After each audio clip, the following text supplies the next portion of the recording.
بسم اللہ الرحمن الرحیم۔ السلام علیکم۔ بات کریں گے، بہت عام ایشو ہے کہ کیا ہواؤں کا رخ بدل رہا ہے، اس پر حسنات ملک صاحب نے بھی ویلاگ کیا ہے، ان کے پوائنٹس کیا ہیں وہ بھی میں آپ کے سامنے رکھوں گا،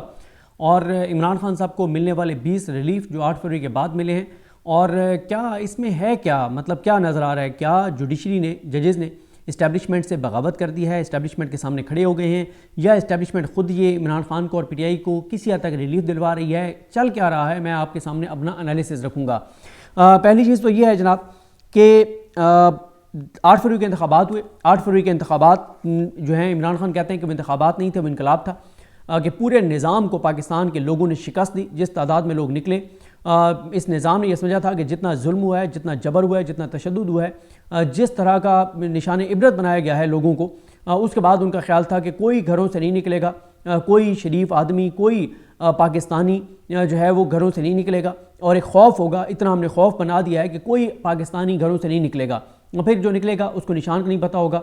پولنگ ایجنٹ نہیں ہوں گے، اور بہت ساری ان کی تھیں کہ بہرحال کسی صورت بھی پی ٹی آئی کے لوگ تو نہیں نکلیں گے، جتنا ہم نے پی ٹی آئی کو مار دیا ہے، جتنا پی ٹی آئی پہ تشدد کیا ہے، جتنا جبر کیا ہے، جتنا ظلم کیا ہے، اور جس طرح سے پنجاب میں خاص طور پر گھروں میں گھس کر عورتوں کے گریبانوں پہ جو ہاتھ ڈالے گئے، اس کے بعد کوئی خاتون نہیں نکلے گی، یہ سارے اندازے تھے، وہ سارے اندازے غلط ہوئے، اور 8 فروری کو بہرحال انقلاب آیا اور 2/3 اکثریت تحریک انصاف کو دی گئی، جو کہ پھر 9 فروری کو جو ہے وہ تبدیل کر دی گئی۔ لیکن 8 فروری کو بہرحال نظر تو آ گیا کہ پاکستان کی قوم کہاں کھڑی ہے، پاکستانی کہاں کھڑے ہیں۔ اس کے بعد 10 فروری کو ہوتا ہی ہے کہ عمران خان صاحب کی 9 مئی کے کیسز میں 12 ضمانتیں ہو جاتی ہیں راولپنڈی میں۔ اچھا، یہ وہ کیسز ہیں جن کے بارے میں ہمیں یہ بتایا جاتا تھا کہ عمران خان صاحب کو 1.5-2 سال تک انہی کیسز میں اندر رکھا جائے گا، ایک میں گرفتاری ڈالی جائے گی، پھر اس میں ضمانت ہوگی تو دوسرے میں ڈالی جائے گی، پھر تیسرے میں ڈالی جائے گی، پھر چوتھے میں ڈالی جائے گی، اور اس چیز کا جواز ایک مکروہ کردار، عدلیہ کی تاریخ کا سب سے گندے ترین اور غلیظ ترین کرداروں میں سے ایک کردار، جسٹس سردار طارق مسعود جو ریٹائر ہو گئے ہیں خاص کم جہاں پاک، وہ ایک آبزرویشنز اور ایک ایسا آرڈر کر کے گئے تھے کہ انہوں نے ہائی کورٹ کے ججز کو تھریٹ کیا تھا کہ کوئی بھی جج جو ہے وہ ایک کے بعد دوسرے، دوسرے کے بعد تیسرے، تیسرے کے بعد چوتھے، پھر 5ویں 6ٹھے کیس میں گرفتاری اگر ڈالی جا رہی ہے پولیس کی جانب سے پی ٹی آئی کے لوگوں کی، تو کوئی جج یہ جرت نہیں کرے گا کہ وہ ایک ایسا آرڈر دے کہ پی ٹی آئی کے ان لوگوں کو ایک کے بعد دوسرے، دوسرے کے بعد تیسرے، پھر 6ٹھے 10ویں کیس میں گرفتار نہیں کیا جا سکتا۔ اور اس کے بعد ہم نے دیکھا کہ نچلی عدالتوں کے جج بھی خوفزدہ ہو گئے، اور انہوں نے پھر اس طرح کے آرڈرز نہیں کیے جس طرح کے وہ آرڈرز پہلے کر رہے تھے۔ تو خیر، عمران خان صاحب کی 9 مئی کے 12 کیسوں میں ضمانتیں ہو گئی، پھر عمران خان صاحب کی 4 مزید ضمانتیں ہوئی لاہور سے، اور پھر عمران خان صاحب جو ہے وہ یہ جو ہفتہ ہے، اسی ہفتے میں 4 کیسوں میں عمران خان صاحب کو بری کر دیا گیا ہے، یعنی 20 کیسوں میں عمران خان صاحب جو ہیں ان کو ریلیف ملا ہے، یعنی 4 مکمل طور پہ ختم ہو گئے، بری ہو گئے عمران خان، اور 16 میں عمران خان کی ضمانتیں کنفرم ہوئی ہیں۔ لیکن حیران کن طور پر ہم یہ دیکھتے ہیں کہ اب میں آتا ہوں اس بات پر کہ کیا یہ مطلب اسٹیبلشمنٹ کی مرضی کے خلاف ججز نے یہ کیا ہے؟ پہلے تو مجھے لگتا ہے کہ بالکل نہیں۔ کیوں نہیں؟ کیونکہ اس کی وجہ یہ ہے کہ اس سے پہلے اسٹیبلشمنٹ کی مرضی کے خلاف جس جج نے بھی کوئی فیصلہ کیا ہے، اس جج کا ہم نے انجام دیکھ لیا ہے۔ نصر من اللہ صاحب کو ہم نے دیکھ لیا کہ نصر من اللہ صاحب نے عمران خان صاحب اور بشرا بی بی صاحبہ کے نکاح کی درخواست کو ناقابل سماعت قرار دیا، تو کھڈے لائن۔ طاہر ربانی صاحب سیشن جج تھے، ان کو کہا گیا کہ آپ کے پاس اپیل لا رہے ہیں، آپ نے اس کو واپس بھیجنا ہے اور فلاں کو جج لگانا ہے، اور اس کے پاس یہ معاملہ بھیجنا ہے، انہوں نے ریفیوز کیا، کھڈے لائن۔ اس کے بعد جج جواد عباس صاحب جو ہیں، راجہ جواد عباس صاحب، انہوں نے عمران خان صاحب کی ضمانتیں کنفرم کی، 24 گھنٹے کے اندر اندر تبدیل، اور ابو الحسنات محمد ذوالقرنین جو ہیں وہ جج لگ گئے۔ پھر ہم نے دیکھا اعجاز الاحسن صاحب جو ہیں، انہوں نے ملٹری کورٹ والا فیصلہ، ان کی سربراہی میں وہ بینچ تھا، انہوں نے ایک بہت تاریخی فیصلہ دیا، اعجاز الاحسن صاحب کو مستعفی ہونا پڑا۔ مظاہر علی اکبر نقوی صاحب وہ اس بینچ کا حصہ تھے۔ مظاہر علی اکبر نقوی صاحب اور اعجاز الاحسن صاحب کے حوالے سے جو اسد طور کو گرفتار کیا گیا، یہ اسد طور نے کیونکہ سب سے جو اہم باتیں کی تھی اپنے ویلاگز میں، ان میں سے ایک بات انہوں نے یہ کی تھی کہ قاضی فائز عیسی صاحب نے کہا کہ مجھے ان 2 ججز کا سر چاہیے، اور ان 2 ججز کا سر ڈش میں رکھ کے دے دیا گیا کہ جناب یہ لیں، ان کو ہم نے اس سطح پہ لے آئے ہیں کہ مستعفی ہو جائیں، اور ان دونوں ججز کو مستعفی ہونا پڑا، اور وہ دونوں جج مستعفی ہو گئے۔ اور پھر مظاہر علی اکبر نقوی صاحب کے تو جرائم کی فہرست بہت طویل تھی، انہوں نے تو ایک نوٹ لکھا تھا کہ جو پی ڈی ایم کی حکومت آنے کے بعد جس طرح سے نیب کے قوانین میں تبدیلیاں، ایف آئی اے میں جو تبدیلیاں، اور جس طرح سے دباؤ اور سارا کچھ، تو اس پر نوٹ لکھا تھا، اس پہ عمر صاحب بندیال صاحب نے سو موٹو لیا تھا۔ پھر انہوں نے انتخابات والے معاملے پہ بھی نوٹ لکھا تھا، تو بڑی طویل، پھر ارشد شریف صاحب کے کیس میں بھی ان کی بڑی سخت آبزرویشنز تھیں. تو یہ سارا کچھ ہوا. لیکن میں جب بھی مظاہر علی اکبر نقوی صاحب کو اور اعجاز الاحسن صاحب کا ذکر کرتا ہوں، ساتھ یہ ضرور کہتا ہوں کہ انہوں نے مستعفی ہو گئے، لیکن مستعفی ہو کر بھی اللہ تعالیٰ نے ان کو جو عزت دی ہے وہ موجودہ عہدوں پہ بیٹھے ہوئوں کو میسر نہیں ہے، کیونکہ انہوں نے جب تک وہ جوڈیشری میں بیٹھ رہے انہوں نے اپنا جو کردار ادا کر سکتے تھے کیا ہے. اور سب سے آخری جو ان کا بڑا فیصلہ تھا اعجاز الاحسن صاحب کا اور مظاہر علی اکبر نقوی صاحب کا، وہ تو ملٹری کورٹ والا تھا. اچھا، اس کے بعد آ جائیں کہ اچھا تو اب اس میں یہ ہے کہ ایک تو اگر ان ججز نے اسٹیبلشمنٹ کی مرضی کے خلاف فیصلے کیے ہیں تو یہ فیصلے اوپر اپیلوں میں چیلنج کیوں نہیں ہوئے؟ اپیلوں میں چیلنج ہو جاتے، فوراً کالعدم ہوتے اور ریمانڈ بیک ہو جاتے یا کالعدم ہو جاتے. اچھا، اب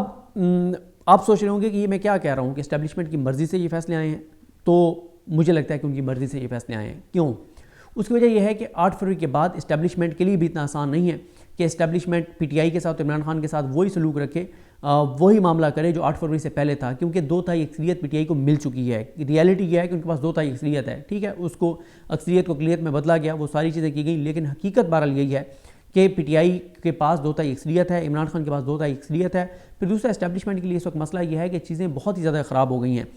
یعنی انٹرنیشنل پریشر آپ کے سامنے ہے، امریکہ میں جو ہیئرنگز ہو رہی ہیں وہ آپ کے سامنے ہیں. آئی ایم ایف کے دفتر کے باہر پی ٹی آئی نے احتجاج کیا، ورلڈ بینک کے دفتر کے باہر میں احتجاج کیا. آئی ایم ایف کے ساتھ بڑی مشکل سے ہم نے یہ ایک اور قسط لے رہے ہیں، پھر ہم نئے آئی ایم ایف پروگرام میں جا رہے ہیں. لوگوں کے لیے بہت سختیاں آنے والی ہیں، بہت مہنگائی آنے والی ہے، بہت ٹیکسز لگنے والے ہیں، پیٹرول ڈیزل کی قیمتیں بڑھنے والی ہیں، انسرٹینٹی ہوگی. پی ٹی آئی ادھر سے احتجاج کرنے جا رہی ہے، وہ ساری چیزیں ہیں.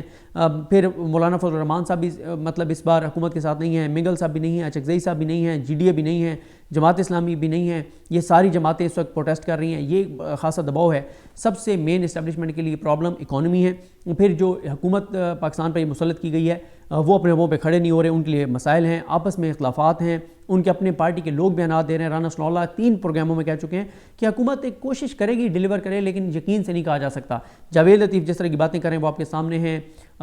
خرم دستگیر جو باتیں کر رہے ہیں وہ آپ کے سامنے ہیں، آصف کرمانی جو باتیں کر رہے ہیں وہ آپ کے سامنے ہیں، محمد زبیر صاحب کے بیانات آپ کے سامنے ہیں، شاہد کرن عباسی صاحب کے بیانات آپ کے سامنے ہیں، سینیٹر جاوید عباسی کے بیانات آپ کے سامنے ہیں. یہ ساری چیزیں آپ کے سامنے ہیں. جس طرح کی وہ نون لیگ کے والے تو خود یہ بات ان کے لوگ کہہ رہے ہیں کہ جناب ایک کوشش کی جا سکتی ہے لیکن کنفرم نہیں ہے، لیکن بڑی چیزیں خراب ہوں گی. اور وہ ساری چیزیں پھر نون لیگ کے اندر سے آوازیں اٹھنے لگ گئیں کہ نواز شریف کو جان بوجھ کے ہرایا گیا ہے، اور یہ تو بھلا ہو خواجہ آصف کا کہ اس نے اسٹیبلشمنٹ کو کلین چٹ دے دیا کہ نہیں، اسٹیبلشمنٹ نے نواز شریف کو نہیں ہرایا. نواز شریف کو واقعی عوام پاکستان نے شکست دی ہے، چاہے وہ مانسیرا کے لوگ ہوں، چاہے وہ لاہور کے لوگ ہوں. لاہور کی تو سیٹ پھر فارم 47 پہ نواز شریف کو جتوا دی گئی، لیکن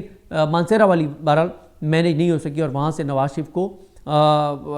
کی شکست کو اناؤنس کرنا پڑا. تو اس لیے مجھے لگتا ہے کہ اسٹیبلشمنٹ جو ہے،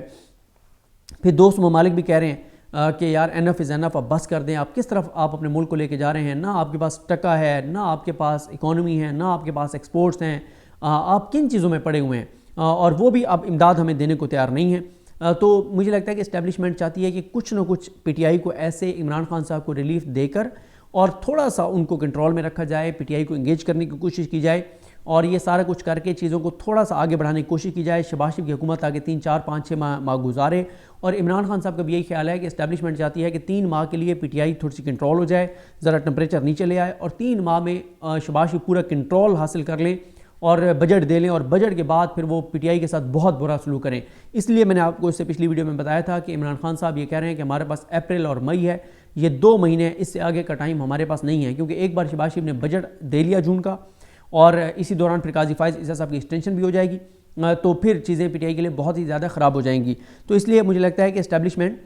چاہتی ہے کہ کچھ چیزوں میں ریلیف دے کے تاکہ پی ٹی آئی کو تھوڑا سا ٹھنڈا کیا جائے اور کہا جائے کہ دیکھیں یہ فیصلہ بھی آپ کے حق میں ہو گیا، یہ بھی ہو گیا ہے، باقی بھی چیزیں ہو جائیں گے، ایزی ہو جائیں، تھوڑا سا ٹمپریچر نیچے لائیں، تاکہ وہ ٹمپریچر نیچے لائیں، شہباز شریف کا پورا کنٹرول ہو اس سسٹم کے اوپر، اور پھر پی ٹی آئی کے ساتھ پھر وہی سلوک شروع کیا جائے جو پی ٹی آئی کے ساتھ پہلے کیا گیا تھا. تو اور اگر میں یہ بات مان لوں کہ واقعی ان ججز نے، ڈسٹرکٹ جوڈیشری کے ججز نے اپنے پاؤں پہ کھڑے ہوئے ہیں، اور یہ سارے یہ جو 20 فیصلے بتا رہا ہوں یہ 20 کے 20 ڈسٹرکٹ جوڈیشری کے ججز ہیں، یہ اے ٹی سی کے ججز ہیں، یہ ہائی کورٹ کے ججز نہیں ہیں. تو اگر یہ بات میں مان لوں تو یہ پھر بہت بڑا انقلاب ہے پاکستان کے اندر، یہ بہت بڑی، پھر تو اسٹیبلشمنٹ کے لیے خطرے کی گھنٹی ہے کہ اگر یہ ججز اپنے پاؤں پہ کھڑے ہو گئے ہیں. لیکن میرا نہیں خیال یہ ججز اپنے پاؤں پہ کھڑے ہو کے انہوں نے دیے ہیں فیصلے، نہیں، یہ اسٹیبلشمنٹ کی منظوری سے فیصلے دیے گئے ہیں. ہاں، سپریم کورٹ کے ججز نے سخت ریمارکس دیے 9 مئی والے کیس میں پوری ویڈیو آپ کے سامنے رکھ چکا ہوں. جمال خان مندخیل صاحب اور نصرت ہلالی صاحبہ اور حسن اظہر رضوی صاحب والا 9 مئی والا، وہ میں خیر آپ کو سارا بتا چکا ہوں۔ اب آ جائیں اگلی بات پر۔ ایک تو سپریم کورٹ کے ججز نے ظاہر ہے اسٹیبلشمنٹ کے کہنے پہ نہیں دیا،